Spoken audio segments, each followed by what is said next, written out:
Have you ever felt alone in your situation, your thoughts, your feelings? I know I have. Maybe you feel like you just can't get it right, or there's so much of you that needs to be fixed. Just like Jesus would, I'm inviting your messiness and brokenness here in this space. Seriously, I want you to feel like this is your living room where you come as you are and we unpack our stories so that God can heal and redeem them. He has so much more for you, friend. Welcome to His Haven. I'm your host, Kayla Alemo.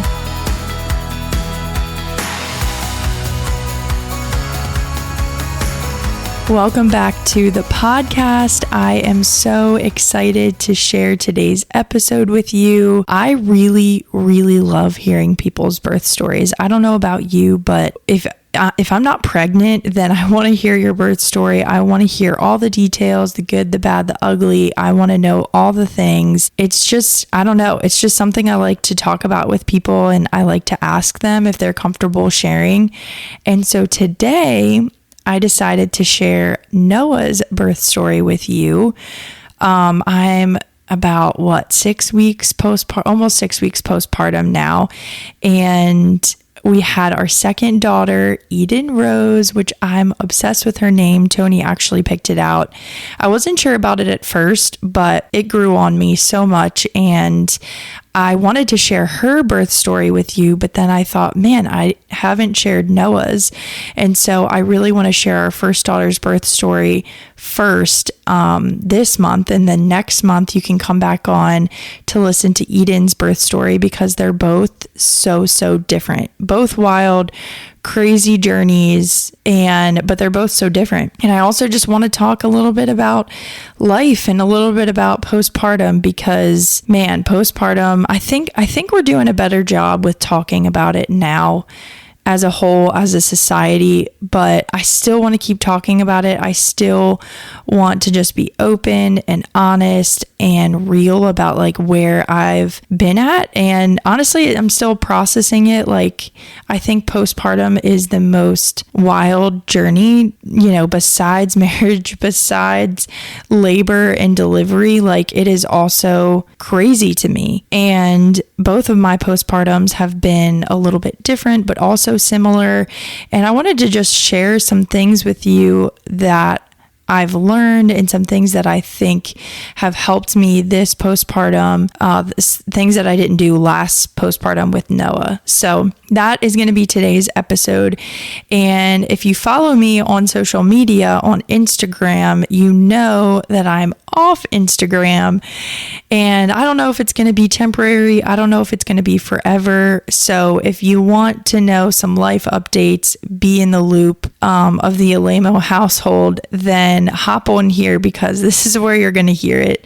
I have felt convicted to get off social media probably longer than I want to admit. And it was just time. It was just really time to say, like, I need to get off of here. And I'll talk more about that probably in a future episode because I think it is just so unhealthy on so many different levels. And I think that we are just being dragged into it without even realizing it. And yeah, I just think it should be talked about more. Maybe it's something you've never thought about or processed or whatever. So yeah, I would love to talk about that with you as well. And just a little disclaimer, I'm going to be super open and honest about today's story. So if you're not into that, if you're talking about birth and delivery gives me heebie-jeebies, then you don't have to listen.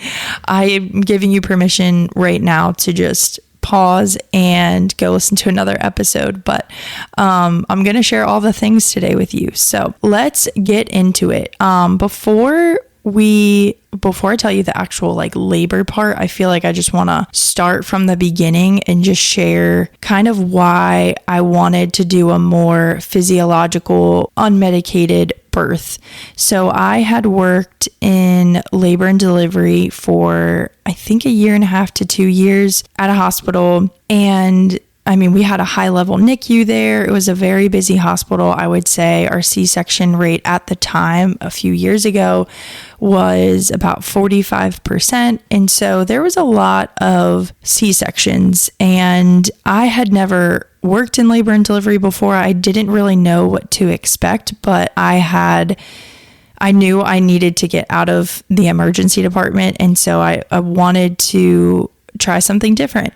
And so I don't know what I expected walking in, but I feel like I was just amazed, and not in a good way, about what was happening in this labor and delivery world. I kind of got into that job about the same time that I started using essential oils, and I started this holistic journey with trying to heal my hormones naturally, because I had pretty bad cystic acne. And so I was on this journey, and I started using essential oils, and that just got me down this more holistic path of healthier products and cleaner products and all these other things, which then drew me into this world of unmedicated births and physiological births, and this whole other world that I just never tapped into.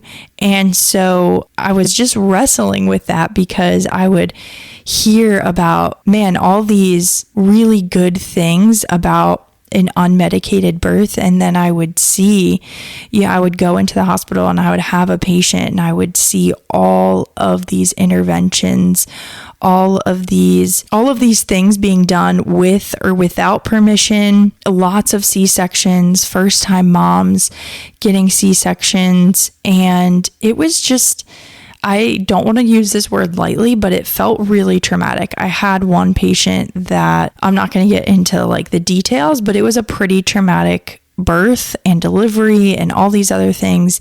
And not to scare you or anything like that, just being open and honest. And I just felt like things could be different. I felt like maybe not every situation, but I felt like, man, if we just didn't do that and didn't do this, I wonder how the outcome would have turned out. I wonder if things would have been better. And so when I got pregnant, I already knew that I wanted something different. Like, I knew things could be different.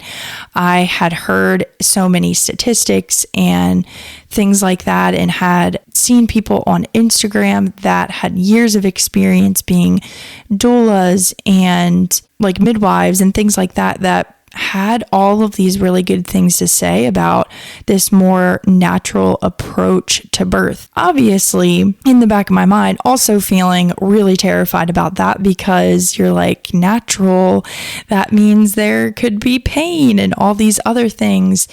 And the more that I just took classes and did research, I actually took classes from this pain-free birth course. I think her name is Karen. I will link it in the show notes, but I took her courses, and I will tell you that I did not have a pain-free birth. I'll tell you that up front, but I was able to have an unmedicated birth vaginally, which was so great. And I think she goes through so many reasons, so many benefits of an unmedicated natural birth. And I just loved all of it. And I was like, man, like, I just need to decide and say that I can do this. Obviously having, a very open hand that things may not go the way that I planned, but like, this was my goal. This was what I was shooting for. And so that all being said, I wanted to deliver in a tub.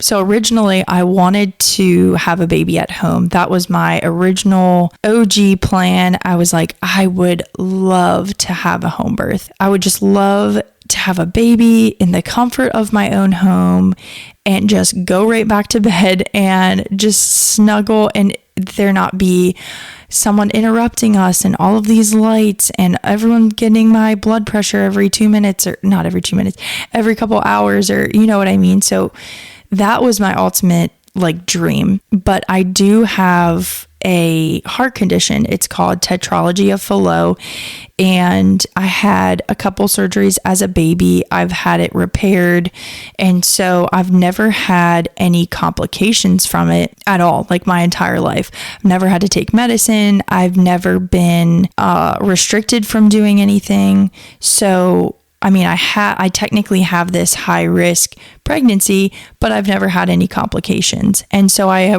had originally talked to a midwife about a home birth, and she did not feel comfortable delivering our baby with my history. And so that just from like off the bat was just not a thing that we could do, which I was definitely bummed out about. But I was like, okay, we're just gonna keep going. And so then we decided, so I found a group of OBs, which just from experience and research, I wanted to work with midwives, but honestly, I just kind of went with like the first people that my other friends had like recommended. And so it was this group of OBs, and I saw them up until about 28 weeks of my pregnancy, and they were really nice, but we were just not vibing. Like, I'm here wanting to do things in a more natural, holistic way, and it was just the most, like, I don't know, like, they were nice, but also kind of cold,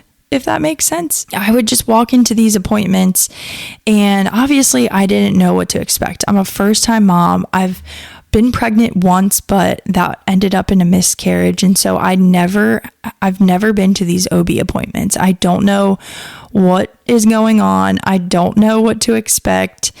Do I need to pee in this cup? Like, I have no idea. You need to tell me like what I need to do. And so every appointment, I just walked in, I met a new doctor, and it was like, hey, how's it going? How do you feel? Cool. Any concerns? Cool. Let's check the baby's heart rate for 0.5 seconds. Cool. And you're off. Like, bye-bye. See you next time. I'm like, this does not feel great. Like, these people are literally delivering my child. Like, you are going to be an important part of my child's life. Like, I am trusting you with this. And if I don't feel like we're vibing or we have a relationship, like, how's that going to make me feel in birth? And from my birth courses that I took, they say it's so important to choose your medical team. Like, that's one of the most important decisions that you can make. And so I knew that I needed someone different. So I decided, even though I was in my third trimester, and this might be crazy, but I was like, I need to choose someone else. And so I don't even know how I found these people, but I chose a group of midwives. Someone probably suggested them to me. And so I went with this group of midwives, and let me tell you, night and day difference. Like, I was like, God, this is such an answered prayer. Thank you so much for these women who, I would walk into these appointments and it's like we are talking about everything. They're asking me how I'm emotionally doing, how I'm feeling about this, how I'm feeling about that. I'm talking to them about supplements, which I feel like most OBs don't have some education on supplements, but I feel like midwives do. Like, there was just so many things that I was like, man, I feel so calm. I feel so relaxed. I feel like I can trust you guys. Like, this is literally amazing. So that was, so I switched to this midwife group, and throughout my pregnancy, I have to see my cardiologist because of my heart issues. So they have to check an EKG and an echo twice throughout my pregnancy, and I see my cardiologist. And when I saw her, I had mentioned to her that I had some palpitations, I had some shortness of breath, and I felt like my heart rate was high when I was at rest, and I would check it and it would be like over 100 when I'm just sitting there. And so I told her about it kind of reluctantly. I knew she was going to be like, where's IOPatch, which is like this little heart monitor that they put on you for a few days, and then you send it back to this company and they read the results back to you. It's like a EKG that is portable and that you can wear for a few days. And so I did that, and then I'm coming to the end of my pregnancy, and at this point I am like 39 weeks. Yeah, I'm 39 weeks in like a couple of days. So literally, I'm telling you, I'm at the home stretch, right? Which, by the way, this was a very tough pregnancy. I threw up literally my entire pregnancy up until the day I had her. I was on medication. there was a lot of hard things about this. So the fact that I felt like I was in really good hands, and having, such answered prayers towards the end felt so amazing. And anyway, so I'm like 39 weeks, a couple days. And at this point I hear, no results about my heart, about my Zio patch that I sent in like weeks ago. Now I'm like, great, this is great. Like, okay, we got it checked out. Everything's fine. It's probably just normal pregnancy stuff. Well, my cardiologist ended up giving me a call. Literally, I was like, I think 39 weeks to the day, or 39 weeks in one day or something. And she calls me and she says that I had a couple of heart arrhythmias on my Zio patch. And she said, you went into VTAC and your heart rate was like 180 to 200, and you went into SVT, and we need a change in your plan, and you need to start metoprolol, which is a blood pressure / heart medication. You need to start that like tonight. You cannot go to the hospital where you want to deliver. You need to go to a higher level care hospital. She basically said that I needed to go to a hospital that would be able to put me on the cardiac monitor while I was in labor and delivery. So immediately I get this call at work. I stepped away from work and I got this call, immediate tears. Like, my coworkers are like, what is going on? I'm honestly not even like processing totally what she's saying, because I'm so in shock. Like, obviously, being in the medical field, I know what she's talking about, and it's scary, and also not in my plan. Like, God, I had this whole plan. I thought you answered this prayer when I found these midwives. Like, I'm so confused. We're literally at the end of my pregnancy. Like, how is this supposed to happen? Like, how am I supposed to meet the doctors that are going to have this baby? Like, I could literally, or not, they have this baby. You know what I mean? I'm having the baby, but they're helping me deliver, and I'm not even going to meet these doctors. Like, what if I don't meet these doctors? There was just so many questions, so many thoughts. I felt so much anxiety. I also got a call from the midwives at the office, and, they basically just confirmed everything that my cardiologist said. And I just remember being on the phone with one of the midwives and just asking her to repeat what she was saying like multiple times, because it was not getting through to my brain. I was just in shock and just needed to cry about it, needed to kind of grieve like what I had planned, because I had planned to go to this hospital, but they said, I could deliver in a tub and I could have this, more natural, holistic delivery with the midwives, and it all seemed really great. And now I have to go to a different hospital that is very medical and has, they need to put me on the monitor the whole time. So there's no way I'm getting in any bathtub. And I don't even know the doctors who are going to be delivering our baby. Like, it's just a lot, especially at the home stretch, right? Like, I am at the end of this pregnancy.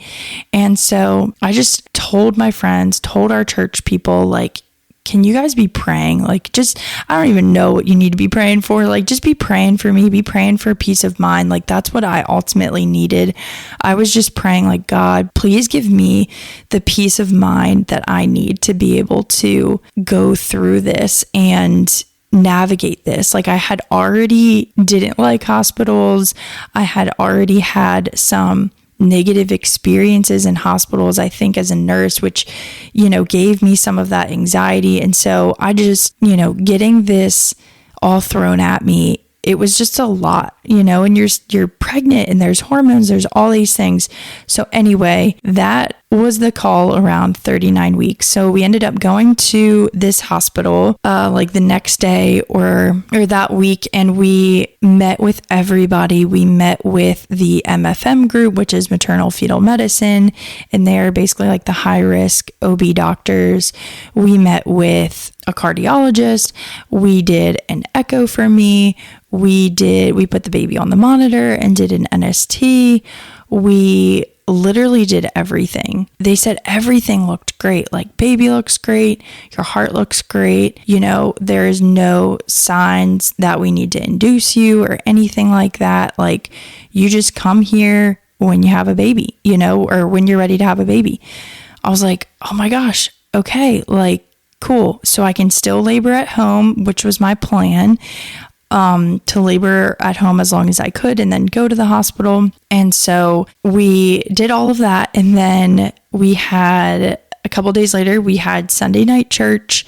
And I just remember having a friend pray over me, just praying over this anxiety, over any anxious thoughts. And I just remember jumping up and down that night, having so much joy, just worshiping Jesus. And that night, Tony and I went to bed, and this is when everything started. And so let me see. We went to bed. I woke up at like 2 a.m. to go to the bathroom, and I went to the bathroom, got back in bed, and I felt like a gush of something. I didn't know what it was.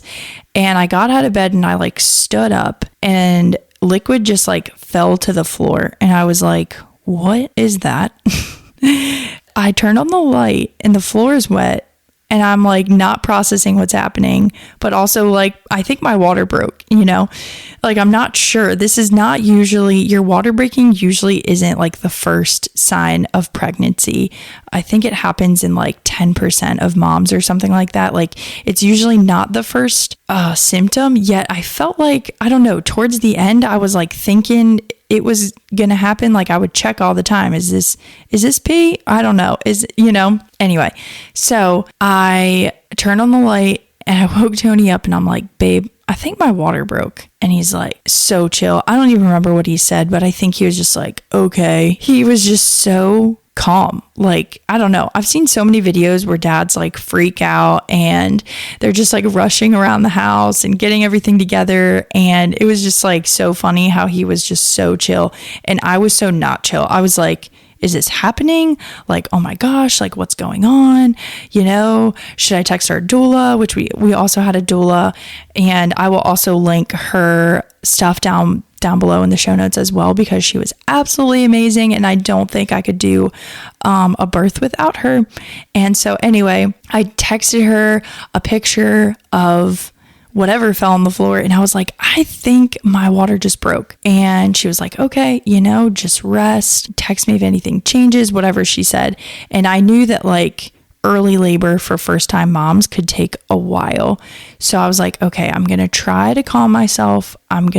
You just like towards the end of pregnancy, at least for me, if there's like any new symptom or anything at all, you're just like, oh my gosh, is this it? Is this it? Is this a contraction? Or is this a Braxton Hicks? Am I going into labor right now? Or am I going to go into labor tomorrow? Like, you just like have no idea. And I don't know, for me, I get so antsy at the end because there's so many unknowns, and it literally could happen like any day. And so I was like, okay, let me just, it's happening, like it's here, trying to accept that and just calm myself. And I'm like, okay, I know I need rest, and I know I need to eat a snack because we have no idea what's going to happen. So I had a little snack, went back to bed, and I'm like, all right, we're going to have a baby at some point, and it's going to be great. I'm going to get some sleep. And I did not get sleep. Let's just say that. I was in bed and just kind of up for the next like 2 hours or so, where I was just like in bed and trying to rest, but it was hard. I was definitely starting to feel some contractions, more just like crampy feelings. And I'm like, okay, I'm assuming this is a contraction. Like, I don't know, this just feels like period cramps right now. Then all of a sudden it just shot up from like just feeling some period cramps to full-blown contractions. Like, this is a contraction. I know this is a contraction. Every like 3 to 5 minutes, like not giving me a break kind of contraction. So I basically went from 2 hours of early labor to now active labor, where I'm having consistent contractions every 3 to 5 minutes. I'm so uncomfortable. There is no laying down at this point. And I'm like, okay, I got to get up. And and I let Tony know, and I'm trying all the things. Like I try to labor on the tub a little bit, and not on the tub, on the toilet. I try to labor on the back of the toilet with like a pillow. I tried to lay or labor in the tub because they say that sometimes that can be like a natural epidural. It wasn't for me. That did nothing. Like I was just so uncomfortable no matter what position I was in. I was starting to get like, okay, do we go to the hospital now? Because I didn't want to get there too early, because I had learned that if there is a change in environment, then a lot of times that can stall your labor. And so sometimes like a drive to the hospital or whatever, just that change in environment can stall things. So I was like, I don't want to get there and be like 1 centimeter, but I also don't want to go when I like cannot tolerate a car ride. It was like I was trying to find that happy medium. So while I'm like dealing with contractions, Tony is getting everything together, getting the car packed, which we had a like shared note in our phone, and I had packed up like most of our stuff with it all being ready to go. And then he could see the note and he could see like what I didn't pack yet. So that was really helpful for us because I didn't have time or the capacity or energy or anything to tell him what we needed to pack. I needed to focus on labor and doing that. And so while I did that, he was like focusing on packing up the rest of the car and letting everyone know what was going on, and then getting us to the car. And I remember, my water broke at like 2 a.m. So this all happened around 2 a.m. And then a couple hours, I'm in like, active labor. So this is around 4 a.m. and things really ramped up. And I was like, I think we need to go. Like, I don't even remember how that conversation went because I am full blown, like needing to not talk to Tony and really be focusing on these contractions, really focus on my breathing. And I remember we were like all ready to go, about to walk out of the door. And I remember shutting the door because I was like, this one, I need to be like loud. Like it wasn't even like, it was just this like internal thing in me where I was like, I cannot be quiet about these anymore.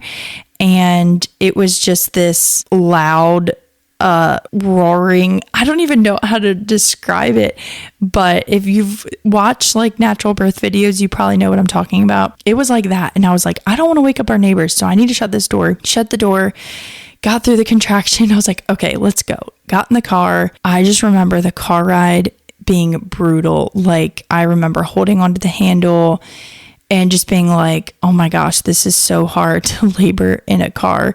And we pulled up to the hospital. We got there around 6 a.m. I got out of the car and the security guards were there at the entrance of the hospital and totally knew that I was like in labor. Got me a wheelchair. They thankfully let us just like keep our car there for a little bit and get all the bags because they have like a parking garage and there was no way like I was wanting or desiring Tony to leave me while I'm in active labor. And so they let us just park there. His security guard looked so nervous as he wheeled the wheelchair over to me because he just, I don't know, he seemed kind of fumbly with the chair. And then as we were going up to labor and delivery, he ended up like running me into a wall, not hard or anything, but it was just kind of funny because I don't know, I think he was really nervous. So we get there, they get me into triage, and this is when, things just, let me tell you. Side note, if you are medical professional in labor and delivery world, I just want to tell you, it is so hard to answer your triage questions when I am in active labor. Like, how tall are you? When was your last bowel movement? No, I'm just kidding. They didn't ask me that, but they asked me so many questions and I'm like, I cannot answer these right now. Like you have to let me get through a contraction and then I can answer your questions. Like it's a lot. Like everyone's coming in, someone's doing an IV, drawing blood, the doctor's coming in, they're checking you, the nurses are in there. There's just so many things happening. And they checked me and I was 4 centimeters. And I was like, okay, 4 centimeters. I feel pretty good about about that. I think this is like really hard right now, but I feel really good. It's not like I didn't want to be 1 or 2. Like, and I know that, I don't know, it's probably not a healthy way that I'm thinking about the numbers, because a 1 or 2 isn't even like quote unquote bad or whatever. But I think for me in that moment, just personally, like I needed to hear that I was almost halfway there mentally. And so when they checked me, I was like, okay. Now I was like, babe, you got to call our doula because these are getting really difficult to handle. And so we call our doula, or Tony does, then I just, do labor. And when our doula gets there, she's great. And Tony's great. Like Tony and our doula, her name is Becky, they're just so involved with my labor. Like I needed Tony the entire time. Like I remember one time when he had to go to the bathroom as like for a bathroom break, and I'm like, babe, like please don't leave. I just needed his strength and his comfort, and he was such a strong man when I felt so weak, and I felt so, I don't know, labor is like the most, it's the hardest and most like vulnerable, and I don't know, just thing that I've gone through. Like I think looking back, like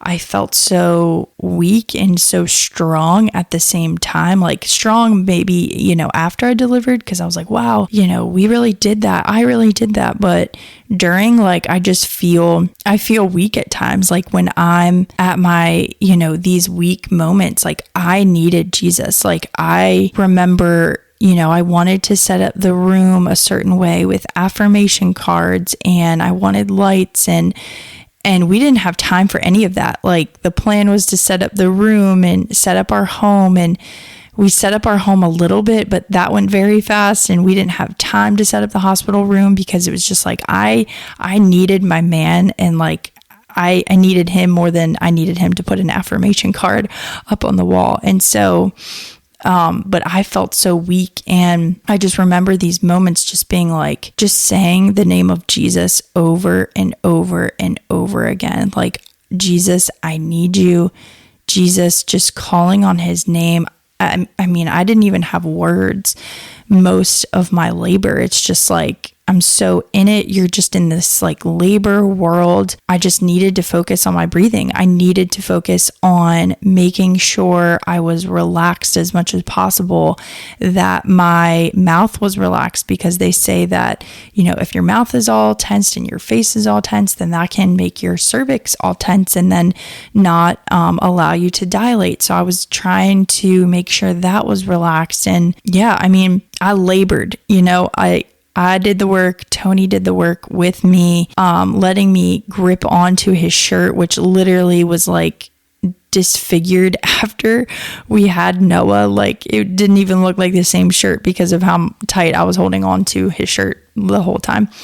And he would just, rub my back or rub my arm and keep telling me that I was doing it. I don't even remember what he said. I don't even know. I don't think he talked a lot, but just would give me what I needed or say what I needed. And I just literally don't think I could have done it without him. Like I know that I could not have done that without him. So grateful for his help. But anyway, so they checked me in triage. I'm 4 centimeters. They get me to a room. They hook me up to everything. I'm still laboring.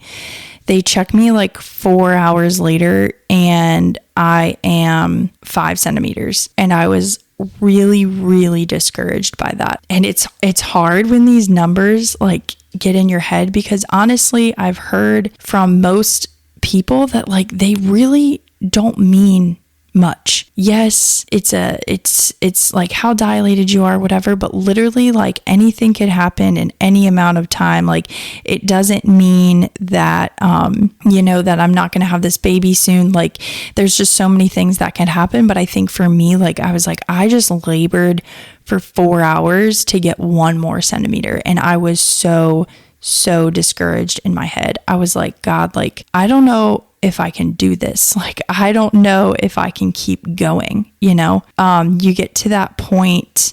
It can get to that point where you start to tell yourself like, I don't know if I can do it. I don't know if I can keep going. And like at the time I was like, I'm not even talking about a natural birth. Like, I don't know if I can have this baby. Like, this feels so incredibly hard. And I feel like I don't have what it takes, you know? And so I felt defeated. You know, I kept looking at Tony and just being like, I can't do this. I can't do this. And he just kept saying like, you are doing this. Like, you are already doing it.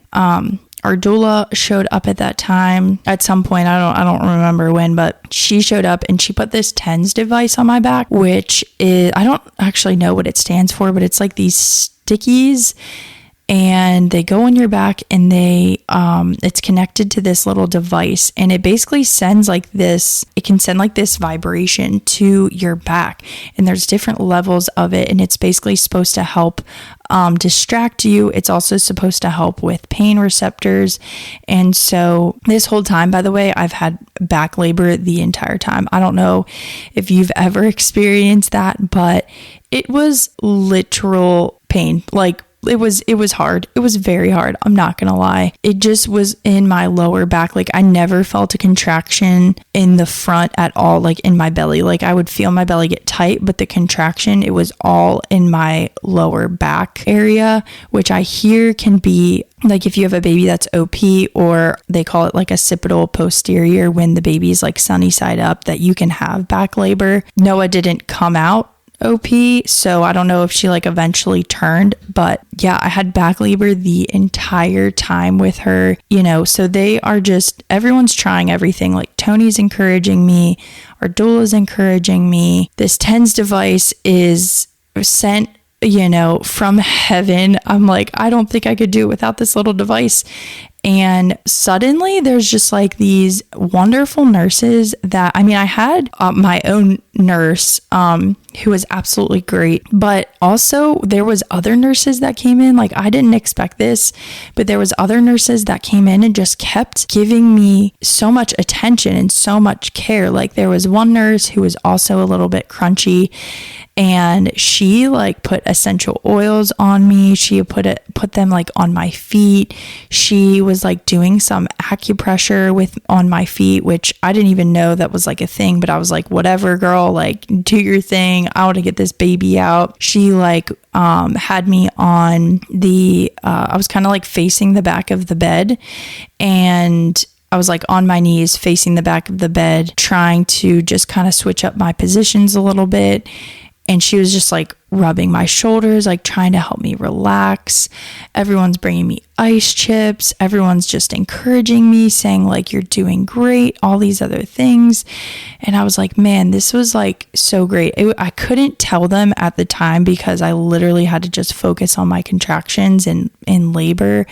But they were just all angels. Like, I was looking back, it was so cool to see that even though things didn't go as planned as I had thought, and even though I'm going to this hospital that is usually very medical and not holistic, like, they're giving me this holistic experience. Like, I'm getting this holistic experience. And that was something like I'll never forget, and just like really made me just love the experience so much more. And I was so thankful for that. And so I tried to change up my position in, you know, labor as much as I could. But honestly, with Noah, every contraction like literally broke me down. Like, I physically could not stand with any contraction. And so most of my positions, I would lay on my side, on each of my sides in the bed, or I was like sitting up with my legs kind of open, sitting up like on the bed. And eventually I just started feeling super exhausted. You know, I was just like close my eyes, you know, during or in between contractions and kind of fall asleep, honestly. And then I would have a contraction. It would be like, okay, go time. And everyone would know like, all right, babe, I need counter pressure. Okay, let's turn my TENS device up. Like, we would just kind of work as a team for that contraction, that duration of a contraction. And then between, I would kind of just like fall asleep. So they checked me again, like a few hours later. Like, I started feeling what they say is like, you feel like you're gonna take a major poop when you feel like your baby baby's head is coming down, or when your baby's head's coming down, you feel like you have to take a giant dump. So I'm like, okay, well, that is what I am waiting to feel, and oh my goodness, are they right? I felt so much pressure in my bum. It was insane. And I literally did think that I was pooping, because I think I told you, like, this is going to be TMI, but this is how it is. I literally was like passing gas that I could not like hold in, because all those muscles down there, like at this point, they're kind of just like doing their own thing. I could not hold in my gas. And so I think I was passing gas, which therefore made me think that I was definitely pooping. And I definitely told one of the nurses, like, I think you need to check my butt, because I feel like I pooped. And they were just like, nope, you didn't poop. I promise you, like, it is the baby's head. And I'm like, can you check though? And they did. And guess what? I didn't poop. It was the baby's head. But just in case, you were curious about, that whole situation, there you go. There's the details for you. But yeah, they checked me again. A few hours later, I was at 7 centimeters. I'm like, oh my gosh, like this just feels so hard. Like, am I going to make it? And at this point, my pressure was a little bit elevated, 140s over 90s. And they were just like, all right, we want to get this baby out. Like, we want to get things moving. And they had checked me for preeclampsia with blood work and with my urine. And they said that in my urine, I had a little bit of elevated protein, but because of that, they wanted to kind of speed things up. And they were talking to me about Pitocin. They were talking to me about breaking my water. And at this point, which I don't think I shared this, my full like water didn't break at home. It was just like probably a little 4-bag or something, just a pocket of amniotic fluid that was around the baby that I guess popped. But my actual like full sack or whatever in there was still intact. And so they were like, we can break your water. We can give you Pitocin. If we break your water, it can cause your cervix in centimeters to go backwards a little bit, because right now you have like a bulging bag. And so the bulging bag is kind of like opening up your cervix a little bit. And so you might go back in centimeters is what they said, or it could speed things up and you can have this baby quicker. And I'm like, well, how do I know like which one it's going to be? Like, this is so hard to make this decision. I had just, I had been more on like I want things to go naturally. I want my water to break on its own if possible, but was also very open to the idea of things going quicker, because things were getting really hard. Like at this point, I am laboring from like 2 a.m. and by the time they checked me and I was like 7 centimeters, it was like 2:40 something p.m. So I was laboring for that long, like 12 hours. And I'm like, man, I am tired, and I want things to speed up, but they could also not. And it was hard figuring out, like, it was really hard making that decision. I remember crying about it because I just didn't know what to decide. I didn't know how things were going to go. And I remember looking at Tony and looking at my nurse and looking at my doula and being like, what do I do? Like, what should I do? And they're like, we can't make this decision for you. Like, this is something that you have to make. It's hard to know like how things will go either way. So I labored for another hour and felt frustrated, felt defeated. I then decided like, okay, I'm going to have them break my water and I'm going to hope that this goes, quicker.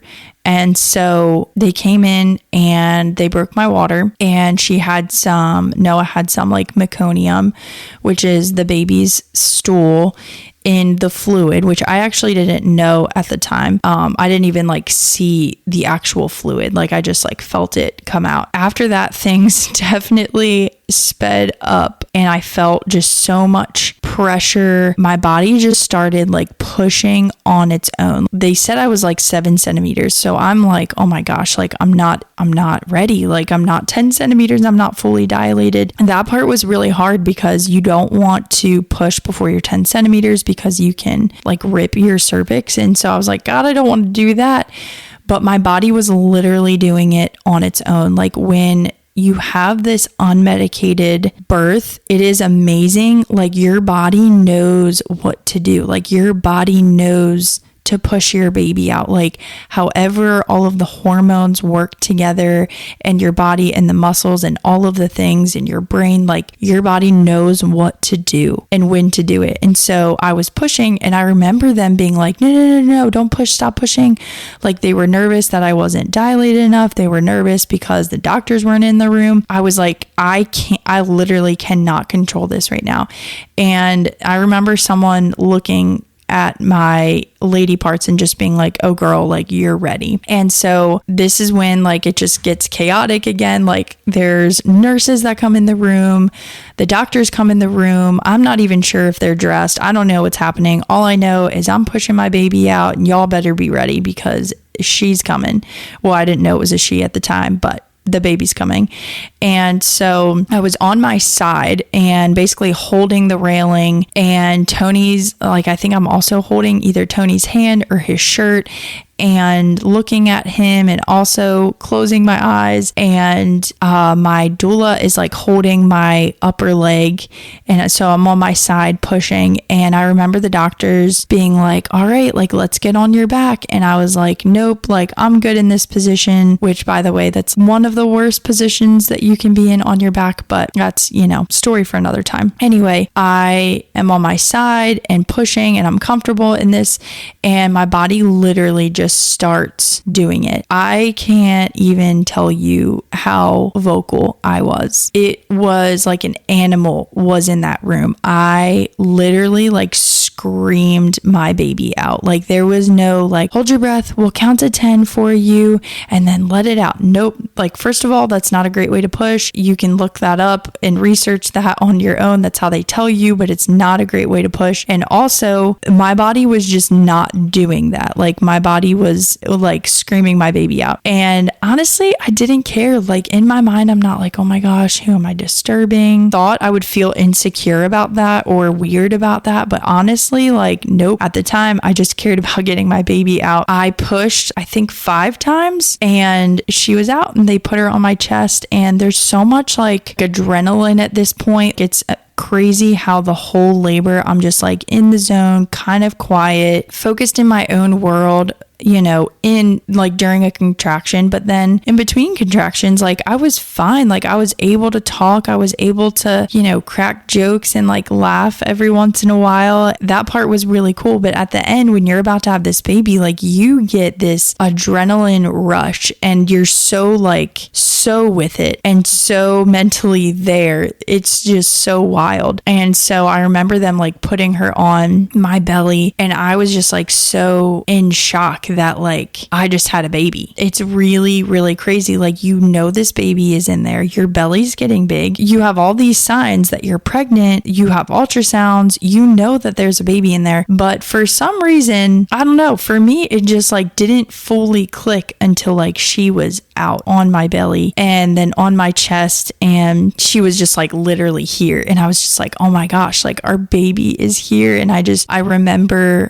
someone saying, like, I think it was our doula. She was like, here comes your baby. I don't remember if I reached down. I may have reached down to grab her, and she quickly cried when she was on my chest, which was so amazing. Like that was just, man, I wanted to hear that cry. And I was just like, hi baby, I'm your mom. It just felt like, oh my gosh, like we did this, like she's here. That was 15 hours of labor. She was born at 5:15 at night. We came in, change of shift. She was delivered, change of shift, and it was just really cool. So they put her on my chest, and at this point still, like, we don't know if she's a girl or a boy.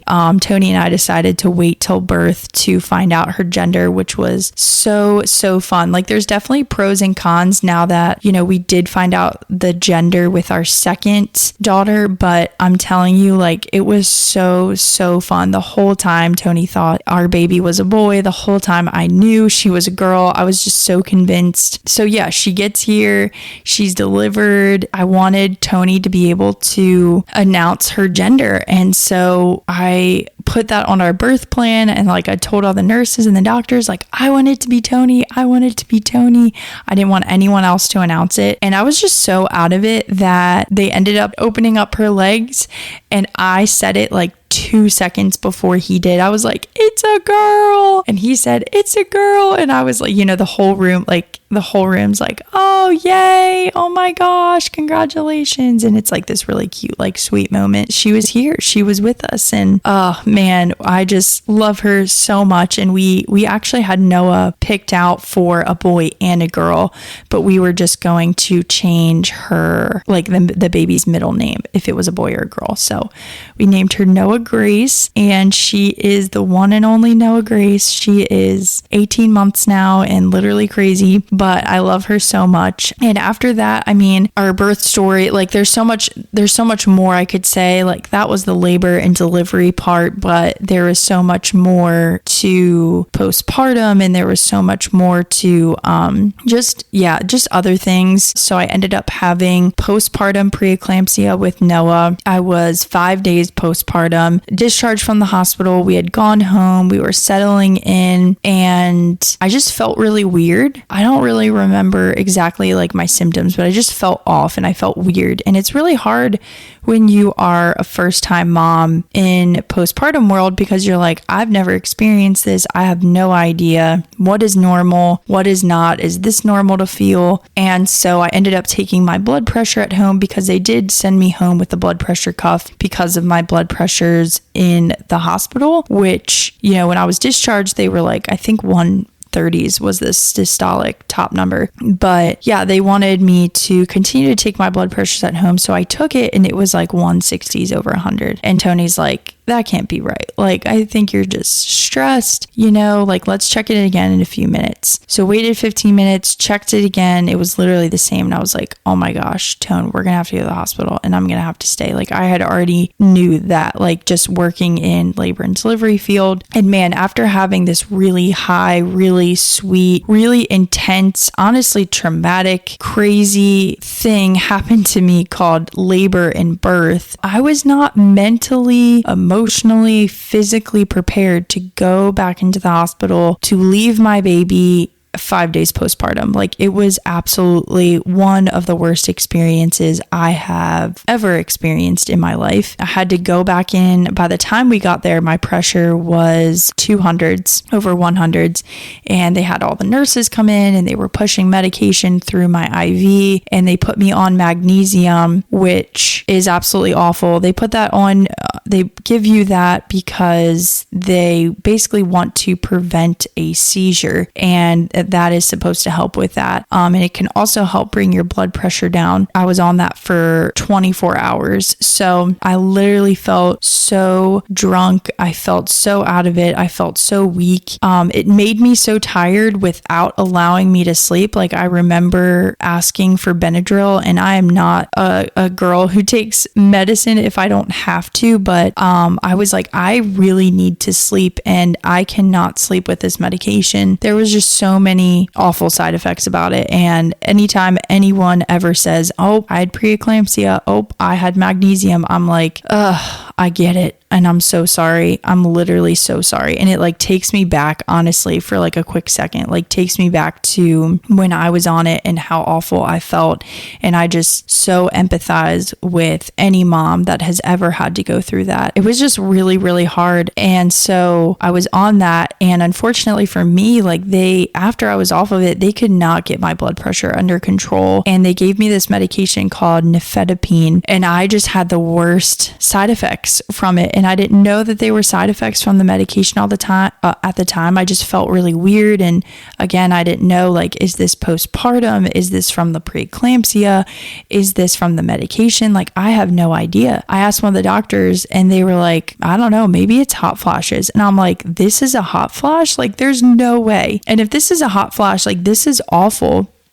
But I would basically take the medicine and feel really hot all over, really dizzy, really like my feet would get like really sweaty. And I felt like I was going to pass out. And so, we're basically at the hospital. And after I got the magnesium, they took me from the labor and delivery unit to the mother baby unit. I was there for a little while, and my blood pressure, they were trying to get my blood pressure under control. And so so they ended up doubling my nifedipine, and then they ended up tripling my nifedipine dose to help my blood pressure. And there was one night when I was like, okay, I feel like tripling it, maybe it has helped. Like, we're on the home stretch. And by the way, side note, like anytime a new intervention or they did something new, they said I had to stay for another 24 hours. So I don't know about you, but I don't like hospitals. I want to get out of there. I want to get in the comfort of my own home. I don't want to be here eating this hospital food.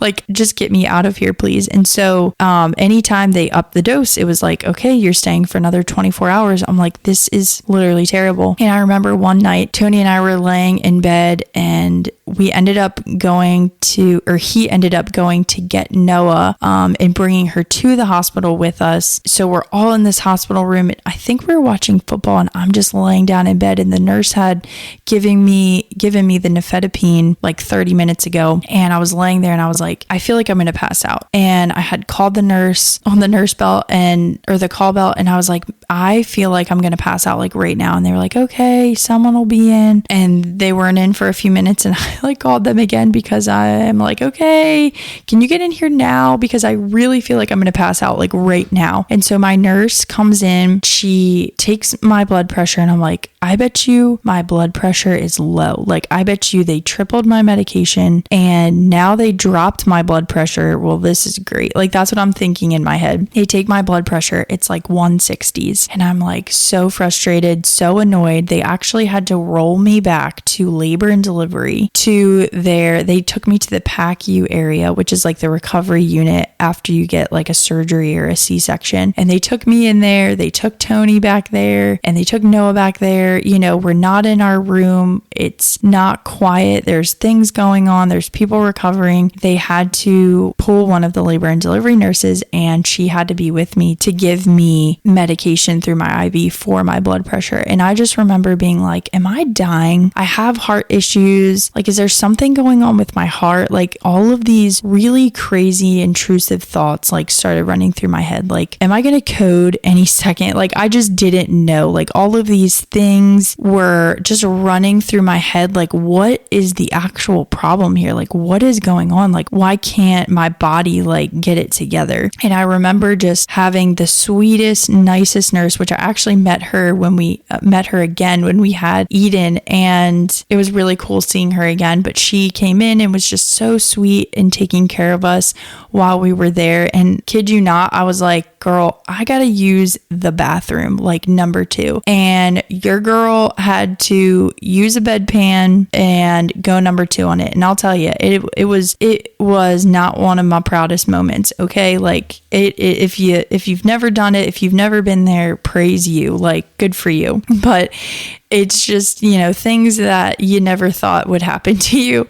And, but she was really great about everything. And, so we were there for like a couple hours. They got my blood pressure figured out and wheeled us back to the mother baby unit. I'm like, oh my gosh, I never want to see this hospital again. I never want to be here again. This is so crazy. So they wheeled us back, and I was like, I don't know what to do, but I ended up going on social media, asking people, like, have you ever taken this medication? Like, has it given you the side effects? And I remember message after message after message, people were like, it gave me the worst side effects. Like, here was the side effects I had. And I was just like so relieved, because I'm like, okay, this is probably what's happening. I'm probably having symptoms from this medication, and I want to switch this medication. And so I ended up telling the doctor that I wanted to switch. Obviously was like very nervous about that, because I'm like, here we go. They're going to keep me for another 24 hours. And we had this angel of a doctor come in, and I'm not even joking when I say this, like very pleasant and relaxed demeanor and voice, come in, never met her before. And she was just like, hey, we're going to switch your medication. We're going to give you this medication called enalapril. You're going to take it tonight and you're going to go home, and you call us if you need anything.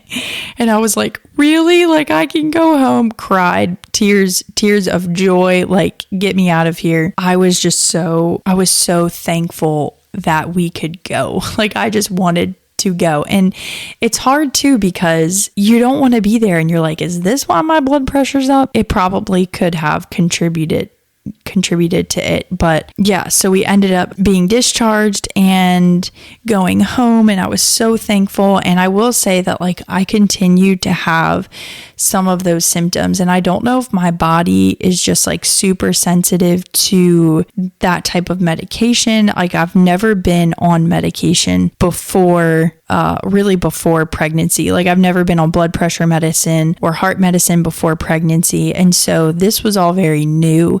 And I didn't know if it was my body reacting to that or if it was just hormone shifts postpartum. Like it was so hard for me to distinguish that. But I continued to have some of those symptoms without, the blood pressure becoming high. I think the highest I got at home was like 150, and then it just kept going down, thankfully, after that. And I just kept checking it.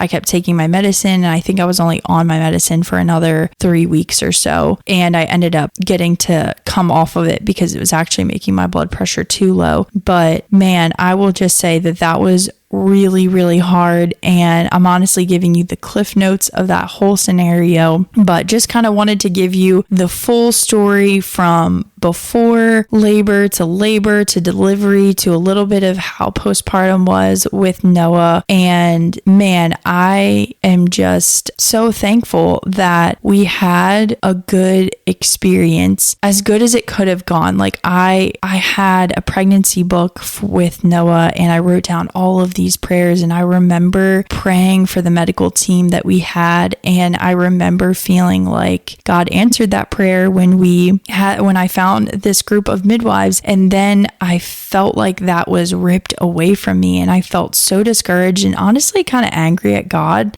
or just like angry about the situation, and just being like, I don't understand, I'm confused.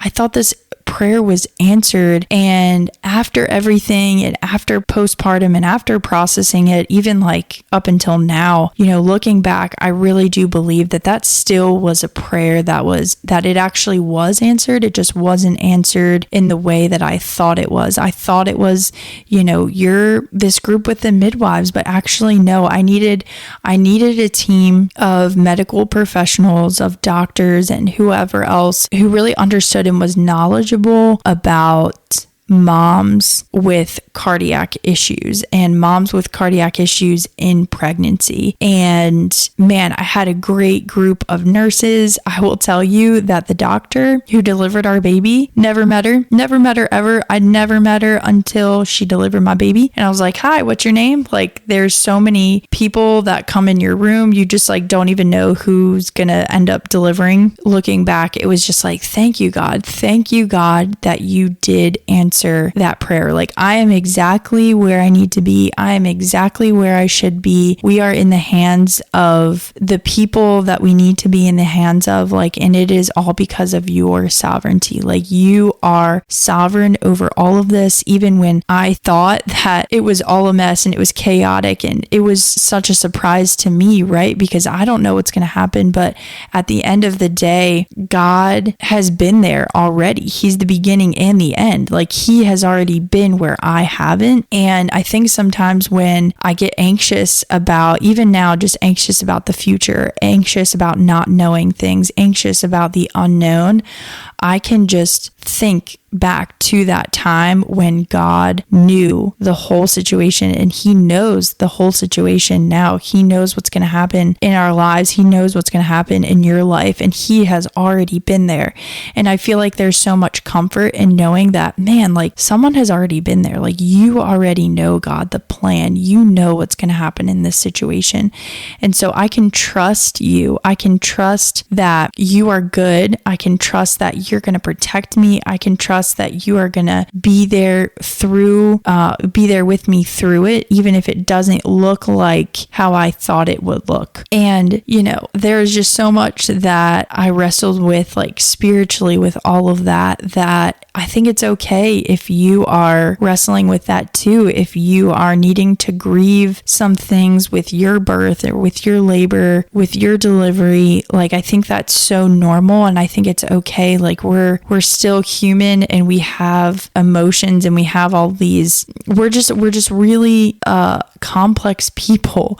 And I think it's okay if you take some time and process and talk about it with a friend or talk about it with a counselor, talk about it with your spouse and really process or grieve, or I don't know, just walk through whatever you need to walk through with that birth. And maybe your birth was like a piece of cake and everything was fine and nothing crazy happened. I would say, wow, like that is so cool for you. But I feel like there is something that happens, not necessarily bad or negative, but there's something that happens that you didn't think would go the way that it did, whether it be before birth or labor or delivery or postpartum. There's usually, I feel like at least one thing that just doesn't go as planned, and just finding comfort and knowing that God is sovereign and God knows what's going to happen before you do. And you can say, God, like, I don't know what's going to happen, but I trust you. I trust you, and I know that you're with me, and I know that you're good, and I know that I'm in your hands. I know that there are people praying for me. Like, I cannot tell you how thankful I am too for a community and for a village of people that were praying for us,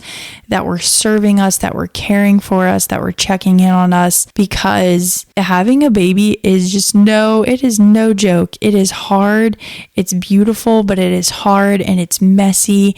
And when it's your first time, you have no idea what you're doing. I still don't know what I'm doing. And we've had another baby, and having that village to process things with and to lean on and to have people praying for you and cooking meals for you. Like, it's just a really beautiful thing. And I couldn't have done it without Tony.